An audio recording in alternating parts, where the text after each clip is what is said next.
یہ مراسلے میں لکھا ہے کہ پاکستانیوں پرائم منسٹر عمران خان کو ہٹایا جائے.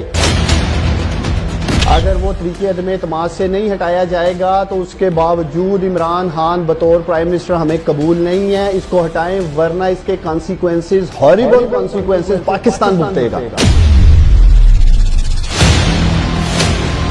جب آپ کے سٹنگ پرائم منسٹر کو اگر ان کو کیٹاگوریکلی مینشن کر کے پھر ایک دفعہ نہیں، پاکستانیوں ایک دفعہ سے زیادہ دفعہ طریقے عدم اعتماد کے بارے میں کہا گیا ہے.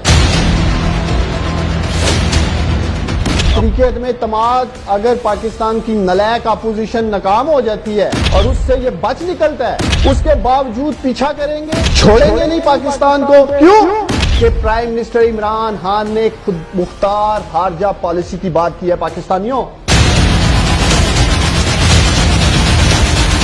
ایک دلیر قوم کا غیرت مند لیڈر یہی کر سکتا ہے. آپ مجھے بتائیں، آپ خود پڑھ رہے تھے، آپ کہہ رہے تھے کہ رشیا جانے کی سزا ہے، کہ کیوں رشیا گئے ہیں؟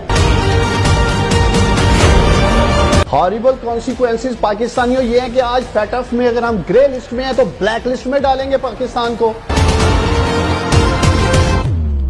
ہاریبل کانسیکوینسز یہ ہیں کہ جو فائنینشل سپورٹ، چاہے وہ لون، قرضہ جات کی شکل میں ہم اکنامیکلی ڈیپینڈ کرتے ہیں ان ملکوں پہ، بند کر دیں گے ساری آکسیجن آپ کی یہ فائنینشل. اگر آپ پرائم منسٹر عمران خان کو نہیں ہٹاتے ہیں، کامران وہ کہتے ہیں تم لوگ کی اتنی جرأت کہ تم لوگ اپنے فیصلے کرو، تم لوگ غلام ہو، غلامی کی زندگی گزارو.